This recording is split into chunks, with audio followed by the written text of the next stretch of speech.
কাকদ্বীপের রবীন্দ্র গ্রাম পঞ্চায়েতের অন্তর্গত গোপালনগরে এখন নির্বাচনী উত্তাপ তুঙ্গে। এলাকার মানুষ উন্নয়নের প্রশংসা করলেও কাল নাগিনী নদীর ওপর সেতুর দাবিকে অগ্রাধিকার দিচ্ছেন শাসক দলের প্রার্থী মন্টুরাম পাখিরার ওপর এলাকার একাংশের গভীর আস্থা রয়েছে। পঞ্চায়েত সমিতির সভাপতি আশ্বাস দিচ্ছেন, মন্টুরাম বাবু জয়ী হলে এই সেতুর কাজ দ্রুত শেষ করা হবে। অভিজ্ঞ প্রার্থীর উপর ভরসা করে উন্নয়নের স্বপ্ন দেখছে গোপালনগর।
কাকদ্বীপের রবীন্দ্র গ্রাম পঞ্চায়েতের অন্তর্গত গোপালনগরে এখন নির্বাচনী উত্তাপ তুঙ্গে। এলাকার মানুষ উন্নয়নের প্রশংসা করলেও কাল নাগিনী নদীর উপর সেতুর দাবিকে অগ্রাধিকার দিচ্ছে শাসক দলের প্রার্থী মন্টুরাম পাখিরার ওপর এলাকার একাংশের গভীর আস্থা রয়েছে। পঞ্চায়েত সমিতির সভাপতি আশ্বাস দিয়েছেন, মন্টুরাম বাবু জয়ী হলে এই সেতুর কাজ দ্রুত শেষ করা হবে। অভিজ্ঞ প্রার্থীর ওপর ভরসা করে উন্নয়নের স্বপ্ন দেখছে গোপালনগর। দেখব বিশেষ প্রতিবেদন।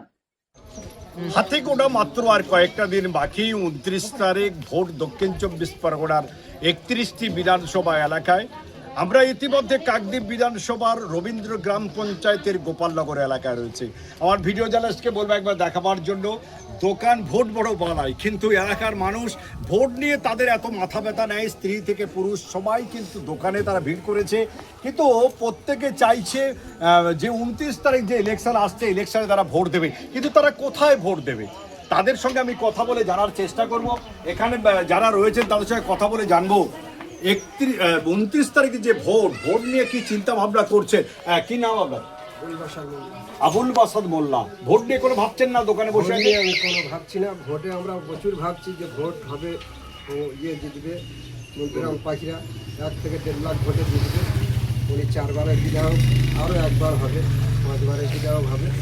এই নিয়ে আমরা ভাবছি, উনি জিতবে 100 গ্যারান্টি। আপনারা মন্টুরাম পাখিরাকেই চাইছেন? মন্টুরাম পাখিরাকে চাইছি। আমরা কথা বললাম মন্টুরাম পাখিরাকেই চাইছেন এখানকার যারা রয়েছেন। দাদা, আরেক দাদার কাছে আপনি যাব। কি নাম আপনার? অবিনাশ সর্দার। অবিনাশ, তো এখানে দেখছি আপনারা সবাই আড্ডা মারছেন। এই আড্ডা মারার মধ্যে দিয়ে ভোট নিয়ে কি চিন্তা ভাবনা রয়েছে আপনাদের? ভোট নিয়ে তো চিন্তা ভাবনা তো আছে, তা তো থাকবে, কিন্তু আমাদের 100% বন্ধুতা আমাদের প্রার্থী আছেন এবং থাকবে, ও জিতবে। মন্টুবাবু জিতবে? মন্টুবাবু জিতবে। কিসের ভিত্তিতে বলছেন আপনি? কারণ দিদির উন্নয়নের ভিত্তিতে। দিদি যে উন্নয়ন করেছে সে বলে তো বোঝানো যাবে না, এবং আমরা চাই যে যুগে যুগে উনি যেন থাকে আমাদের পাশে। কি নাম আপনার? অবিনাশ সর্দার। আমরা অবিনাশ দাদার সঙ্গে কথা বললাম। অবিনাশ সর্দারের সঙ্গে কথা বলে জানলাম প্রকৃত যার ভোট মন্টুরাম পাখিরাকে তিনি চাইছেন। বিগত দিনেও ছিলেন, আজও তিনি থাক। আমরা এখানে আরো অনেক মায়েরা রয়েছেন, ওনাদের সঙ্গে কথা বলে জানবো। আমি স্কুল ছাত্রী একজন রয়েছে। কি নাম তোমার? সঙ্গীতা হালদার। তুমি পড়াশোনা করো? তুমি কি চাইছো? তোমার মন কি চাইছে? আমার মন চাইলে দিদিকে ভোট এবং দিদিকে জেতা, কারণ আমাদের সাইকেল সব দিয়েছে আর বাবা মাকে অনেক সাহায্য করছে, তাই দিদি জিতে। দিদিকে জিতে চাইছো? একদম স্কুলের ছাত্রীও তার মনেও দিদিকে জিতবে। দিদি মানেই হচ্ছে সেই মন্টুরাম পাখিরা, আর মন্টুরাম পাখিরার হাত শক্ত করা মানেই তো দিদি। আমরা আরেক ছাত্রী রয়েছে, তার কাছে যাবো। তোমার নাম? আমার দিশা নাই। দিশা নায়ক। তুমি পড়াশোনা করো? তুমি কি চাইছো? আমি চাইছি মন্টুরাম পাখিকেই ভোট দিতে, কারণ মন্টুরাম পাখিকে ভোট দিলে আমাদের হ্যাঁ বলো, কি পেয়েছো বলো। অনেক কিছুই সুযোগ সুবিধা পেয়েছি। এবার কলেজ যাওয়ার জন্য আমাদের ব্রিজটা চাই, খুব অসুবিধা হচ্ছে আমার। একটা ব্রিজ চাইছো, মানে যে ব্রিজটা কাল লাগেনি নদীর উপরে, ব্রিজটা হলেই সুবিধা। ব্রিজটা হলেই আমাদের সুবিধা, কলেজ যাওয়া আসার সুবিধা হবে, অনেক জনেদেরও সুবিধা হবে যাওয়া আসা। প্রত্যেক স্কুল ছাত্রী থেকে আরম্ভ করে যারা রয়েছে প্রত্যেকের দাবি মন্টুরাম পাখিরা জিতুক। তারা চাইছে মন্টুরাম পাখিরা বিগত দিনে জিতেছিলেন, এবারও জিতবেন, কিন্তু একটা ব্রিজ হলে খুবই ভালো হতো। দক্ষিণ 24 পরগনা গোপাল সিলের রিপোর্ট, ABSK নিউজ।